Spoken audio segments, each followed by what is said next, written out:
우리 앞사람, 옆사람, 뒷사람과 한번 인사해 볼까요? 사랑하고 축복합니다.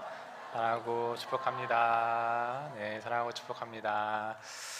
네, 오늘 우리가 들은 이 말씀을 통하여서 우리의 삶이 변화되고 우리의 행동과 모습들이 더욱더 주님을 향해 가까이 나아가는 저와 여러분들이 되기를 간절히 소망합니다. 네, 여름이 시작되면 대부분의 여성들이 열심히 하는 것들이 있습니다. 네, 너무 잘하고 계시네요. 맞습니다. 바로 다이어트입니다. 여자들의 적은 다이어트라는 말이 있죠. 늘 몸무게와 싸우고 무언가 먹을 때마다 칼로리를 생각하게 되고 날씬한 몸매를 만들려고 부단히 노력하기도 합니다. 그러나 대부분 그것이 잘 되지는 않죠. 제가 아는 어떤 그분도 날마다 다이어트를 한다고 하지만 밤마다 전화통화를 이렇게 해보면은 못 참고 과자도 먹고 빵도 먹고 아이스크림도 먹었다고, 그러고 후회하고 스트레스를 받고는 합니다. 저도 전임 사역을 시작하면서 살이 엄청나게 쪘는데요. 놀랍게도 이게 엄청 찐 겁니다, 여러분. 엄청 쪘는데 인생의 거의 최고점을 지금 킬로그램을 찍고 있습니다. 작년 여름까지만 해도 이렇게 잘 맞았던 여름 양복들이 올해 여름에 이렇게 입어보니까 너무나도 작아져서 아예 입지를 못하고 새로 다 한 치수 크게 구매를 했었던 그러한 기억이 있습니다. 지난주에 영상으로 보았던 대영 목사님이 저에게 그렇게 충격적으로 다가왔던 것처럼 저도 정신을 차리지 않으면 어느 순간 100kg를 찌고 살이 찌는 그러한 모습을 상상했습니다. 그래서 열심히 운동해야겠다라고 마음을 먹었지만 그러나 우리의 모습과 행동과 습관이 잘 바뀌지 않는 그런 것처럼 저도 이러한 운동을 하려는 습관들이 잘 이루어지지는 않고 있습니다. 그러나 우리는 문제에 대한 정답을 너무나도 잘 알고 있습니다. 이 음식이 몇 칼로리나 되는지, 이것을 먹으면 살이 찌는지 안 찌는지, 운동을 하지 않으면 살이 빠지지 않는다는 그러한 사실을 우리는 너무나도 잘 알고 있어요. 특히 요즘은 유튜버가 너무 유명해서 아주 친절하게도 쉽게 따라할 수 있도록 다양한 운동법들을 가르쳐 주기도 하고 다양한 식단의 관리들을 가르쳐 주기도 합니다. 그래서 우리는 머리로는 너무나도 잘 알고 있지만 그것을 행하지 않는다면 우리의 외형적인 모습이 바뀌지 않는 것처럼 우리가 머리로 아는 것과 그것을 행동으로 옮기냐 옮기지 않느냐의 차이는 아주 큰 차이가 있습니다. 오늘 말씀에서도 예수님은 우리에게 행함을 강조하고 있습니다. 오늘 본문 37절 말씀에 예수님은 이렇게 말씀하고 계세요. 예수께서 이르시되 가서 너도 그와 같이 하라 하시니라 라고 말씀하고 계십니다. 오늘 우리에게 주신 이 말씀에는 두 가지 포인트가 있습니다. 첫 번째는 그와 같이 이고 두 번째는 행하라 입니다. 오늘 우리에게 주시는 이 말씀을 통해서 예수님은 어떤 것을 행해야 하는지, 무엇을 행해야 하는지 강조하고 계시는지 우리 이 시간 함께 말씀을 살펴보려고 합니다. 오늘 말씀이 어떤 율법교사가 예수님을 시험하기 위해서 질문을 하는 것으로 말씀은 시작하고 있습니다. 자신이 너무나도 잘 알고 있는 것, 그래서 지금까지 내가 사람들에게 가르쳐 왔던 그 율법을 통해서 지금 예수님을 시험을 하려고 하고 있어요. 내가 이만큼 알고 있는데, 내가 많이 율법을 공부했는데 그래, 네가 얼마나 잘 대답하는지 한번 볼까? 네가 얼마나 잘 말하는지 한번 드러나 보자 라는 이런 식으로 이 율법교사는 예수님을 시험하고 있습니다. 25절의 말씀, 무엇을 하여야 영생을 얻으리까? 라고 질문을 하면서 예수님을 시험하고 있습니다. 예수님은 이 율법교사의 질문에 전혀 당황하지 않으시고 아주 자연스럽고 물 흐르듯이 성경에는 어떻게 쓰였고 너는 어떻게 생각하느냐라고 질문을 역으로 율법교사에게 질문하고 계십니다. 이 율법교사가 멋진 것은 헛두서로 율법교사가 된 것이 아님을 다음 절 말씀에서 드러나는데요. 이 율법교사는 본인의 직업답게 아주 멋지러진 대답을 합니다. 27절의 말씀입니다.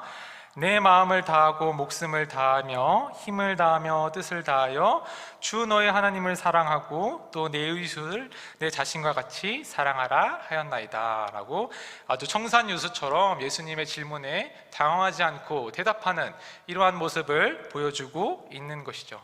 이 율법교사가 구약의 말씀을 너무나도 잘 요약했어요. 그 중에서도 십계명의 내용을 두 가지로 정말 깔끔하게 요약을 해서 대답하고 있습니다.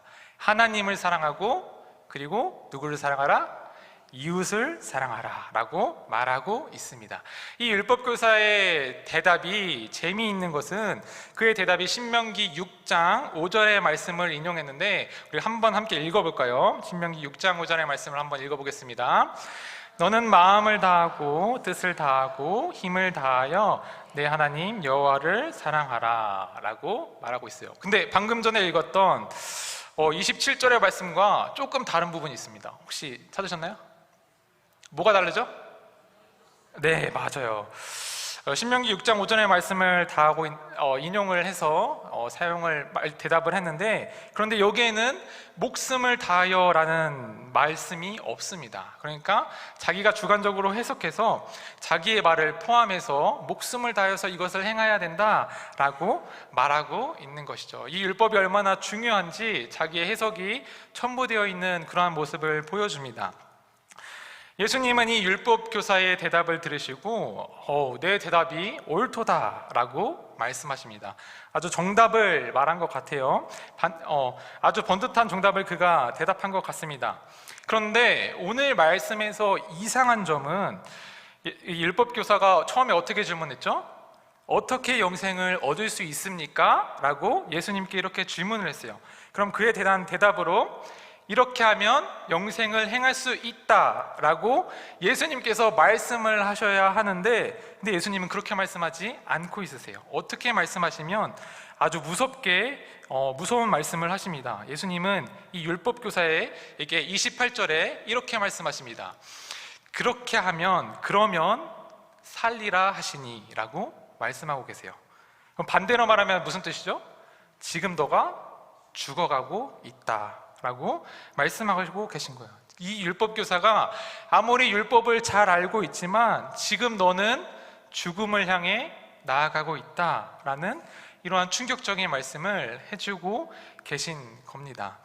이 율법교사와 예수님과의 짧은 대화에서 이 율법교사가 자신이 말리고 있다는 그런 사실을 느낀 것 같습니다. 예수님과의 대화에서 질문과 대답을 통해서 자신이 좀 말리고 있다는 그런 느낌을 받은 것 같아요. 그래서 다시 자기가 주도권을 얻기 위해서, 그리고 또다시 예수님을 시험하기 위해서 29절의 말씀, 그 사람이 자기를 옳게 보이려고 예수께 여짜오되 그러면 내 이웃이 누구니까? 라고 묻고 있습니다.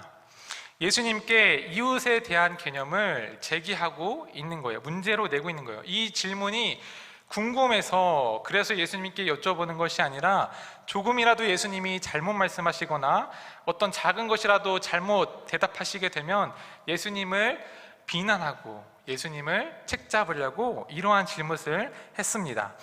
예수님은 그런 율법교사에게 곧장 대답을 하지 않으시고 자비를 베푼 선한 사마리아인의 비유를 들려주십니다. 너무나도 잘 알고 있는 그런 말씀이시죠. 어떤 사람이 예루살렘에서 여리고로 내려간 그러한 이야기를 들려주십니다. 그런데 성경에는 이 이야기에 복선을 깔아두어서 앞으로 어떠한 일이 펼쳐질지를 예상할 수 있게 해두고 있습니다. 성경은 종종 말씀 속에 이러한 복선을 숨겨두고 앞으로 일어날 일들에 대해서 방향성을 알려주는 그런 복선을 깔아두고 있습니다. 예를 들어서 구약 성경에 가인과 아벨 이야기에서 동생 아벨의 이름 뜻이 한 번 있다가 잠깐 있다가 사라지는 것이라는 뜻을 가진 것처럼 그의 인생이 형에게 살해당하여 땅으로 돌아가게 되었던 것이죠.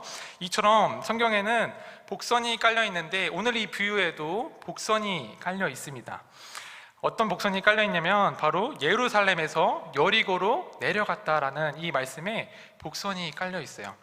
지리적으로 예루살렘이 고지대에 있었고, 또한 여리고가 해안가 쪽에 있어서 저지대에 있어서 위에서 아래로 내려갔다라는 이 표현을 쓰기도 했는데, 근데 추상적인 의미로 그의 인생에서 큰 위기와 시련이 위에서 아래로 내려오는 것을 보므로 찾아올 거라는 것을 유추할 수 있습니다. 또한 거룩한 성전이 있는 곳인 예루살렘과는 달리 여리고는 부정한 장소, 저주의 장소로 인식되고 있었어요. 여호수아 6장 26절의 말씀을 함께 살펴보겠습니다. 함께 읽어보겠습니다. 이 여리고 성을 건축하는 자는 여호와 앞에서 저주를 받을 것이라. 아멘. 이 말씀처럼 축복에서 저주를 향해 나아가는 그의 모습처럼 여리고성은 저주를 상징하고 있고, 축복된 곳에서, 예루살렘에서 여리고성으로 향해 가는 이 남자가 그의 인생 가운데에 저주가 있고 안 좋은 일들이 생기게 될 것이다 라는 것을 우리가 유추할 수 있습니다. 이 복선대로 결국에는 어떤 사람은 강도를 만나게 되었고, 모든 것을 빼앗기고 폭행을 당하여 밤 죽음 상태, 이제 죽어가는 상태가 되었습니다. 그런데 마침 이곳을 지나가는 사람이 있었는데, 그 사람은 바로 제사장이었습니다. 사회적으로 선한 일을 하고 의로운 이미지로 가득하여서 그가 이 고난당한 일을 도와주고 살릴 수 있을 것처럼 보였지만, 그러나 이 예상과는 다르게 이야기는 반전을 주고 있습니다. 이 예상과는 다르게 다쳐서 죽어가는 남자를 보았음에도 부정하다 여기고 무시하며 피해서 지나가는 그러한 모습을 보여주고 있는 것이죠. 그 다음에 지나가는 레위인도 성례전을 집행하는 사람이지만, 그것을 지나가고 기대했던 예상과는 달리 죽어가는 사람을 보았지만 그럼에도 부정하다 여기고 그를 피해서 지나갔습니다.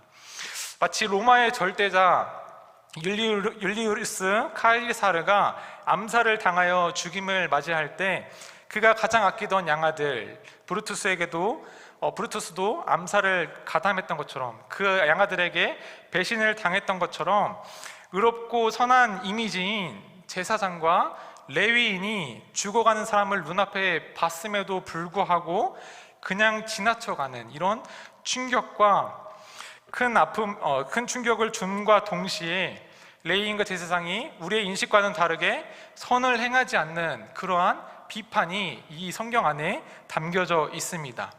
우리도 또한 마찬가지입니다. 우리의 모습 가운데 때로는 이 레위 사람과 제사장 같은 사람의 모습이 있을 때도 있어요. 교회를 열심히 다니고 우리가 예수님을 우리의 구주로 고백하지만 그럼에도 이웃에게는 철저히 무관심하고 옆동에 누가 사는지도 모르고 그들의 아픔과 고통을 알아주기보다는 내 아픔이 더 우선시되고 내 피해가 더 우선시되고 이기적인 모습을 행했던 그러한 모습이 오늘 말씀에서 드러나는 것이죠. 그러한 모습을 통해서 오늘 이 말씀을 통해 우리가 회개하고 하나님께 나아가기를, 회개하며 하나님 깨닫고 하나님께 회개하며 나아가기를 간절히 소망합니다. 그런데 이 이야기에 큰 반전이 생기게 됩니다. 어떤 사마리아 사람이 이곳을 여행하던 중에 이 사람을 보고, 어떤 사람을 보고 불쌍히 여겨서 기름과 포도주를 상처에 붓고 그 상처를 싸매고 주막으로 데려가서 그를 돌보아 줍니다. 또한 주막에도 그냥 그렇게 떠나는 것이 아니라 주막에 돈을 주며 이 사람을 돌보아 달라고, 끝까지 책임지고 돌보아 달라고 부탁하며 떠나는 장면이 나오게 됩니다. 이 선한 사마리아인은 앞서서 다친 자들을 무시했던 제사장과 레위인과는 다르게 그를 불쌍히 여겨서 그를 돌보아 주었고 그를 치료하고 또한 그를 보살펴 주었습니다.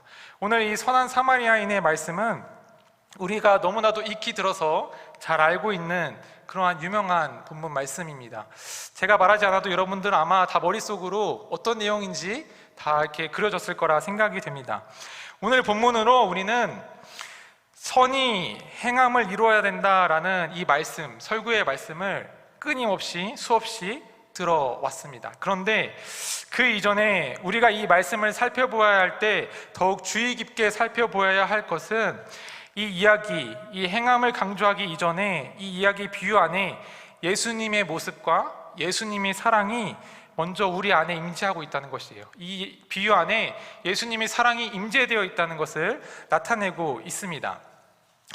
예루살렘을 떠나 여리고를 향해 나아가는 이 사람의 모습을 통해서 우리는 하나님을 떠나 그리고 에덴을 떠나서 저주의 땅 여리고로 향하는 모습, 세상으로 향하는 그러한 우리의 모습이 보이기도 합니다. 또 사마리아인의 모습을 통해서 예수님의 모습이 보이기도 합니다.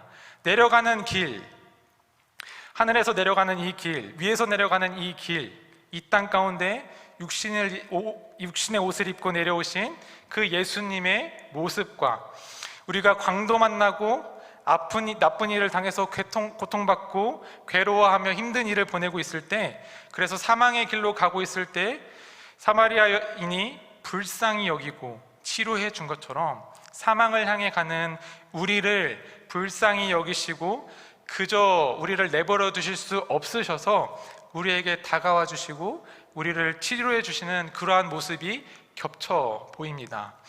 주님은 늘 먼저 우리를 찾아오셔서 우리를 위로해 주시고 우리를 축복하여 주십니다. 오늘 오전에 우리가 들은 창세기 말씀처럼 하나님은 야곱이 형을 만나는 두려움과 불안함에 떨고 있을 때에 하나님은 야곱을 친히 먼저 찾아와 주시고 그에게 축복을 내려주신 것처럼 이처럼 하나님은 우리를 불쌍히 여기시고 그저 내버려 주실 수 없어서 다가와 주시고 위로해 주시며 치료해 주시고 우리를 구원에 이르게 하십니다. 우리가 오늘 본문 말씀을 통하여 선을 행하기 그 이전에 우리는 너무나도 큰 축복과 위로와 사랑을 받았다라는 이 사실을 꼭 기억해야 합니다. 그래서 받은 그 사랑을 기억하고 또한 그 사랑을 받은 것으로 끝나는 것이 아니라 이와 같이 하라, 마지막에 하라라고 말씀 것처럼 이제는 우리가 그 받은 사랑을 전해야 한다라는 것이죠. 오늘 본문 37절 말씀을 한번 읽어보겠습니다. 예수께서 이르시되 가서 너도 그와 같이 하라 하시니라 라고 말씀하고 계세요. 이 말씀 가운데 아까 제가 말씀드린 것처럼 두 가지 포인트가 있습니다. 첫 번째는 그와 같이이고 두 번째는 행하라입니다. 그와 같이는 우리가 사랑을 받고 구원을 얻었으니 이제는 행하라라고 말씀하고 계신 것이에요. 인터넷을 서칭을 하다가 우연히 이런 글을 발견했습니다.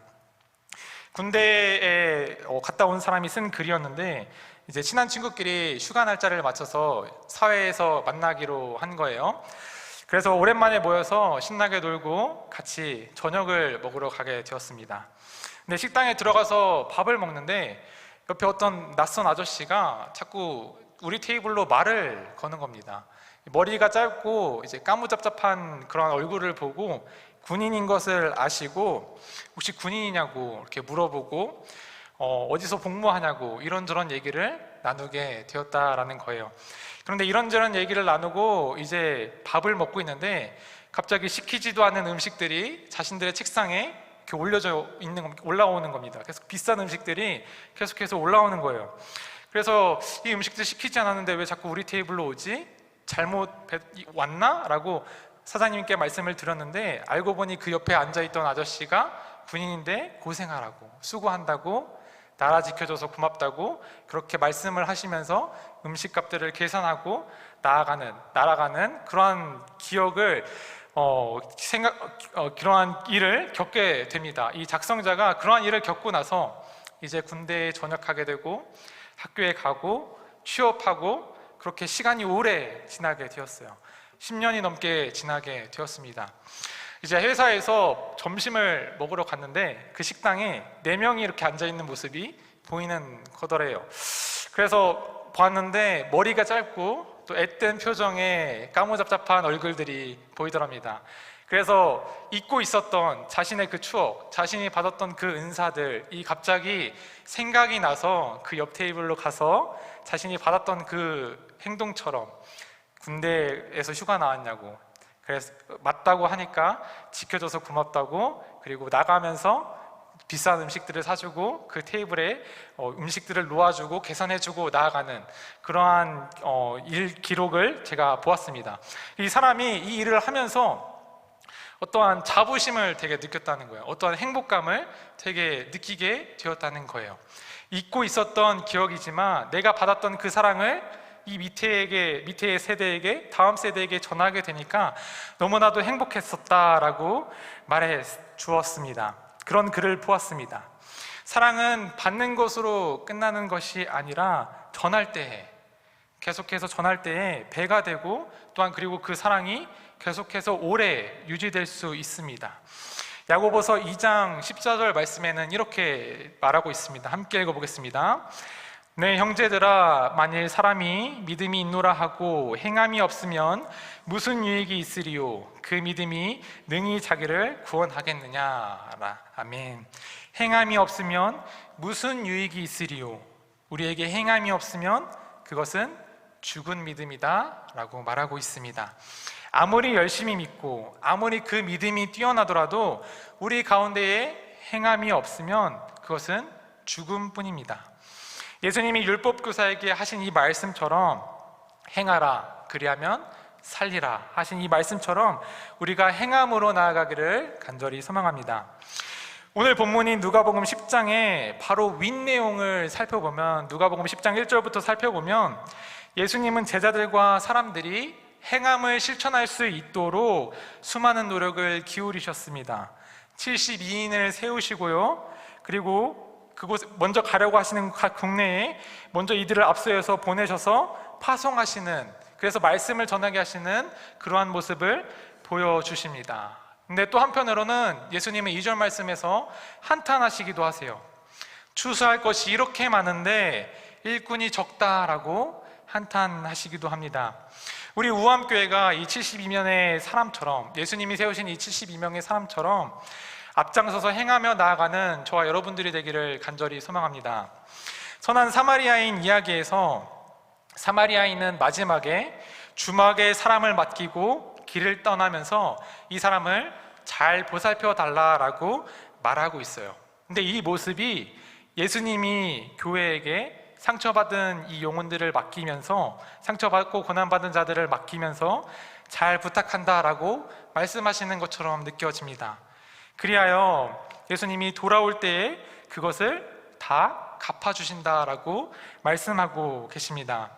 바로업기는 9월부터 전도팀 활동이 재개됩니다.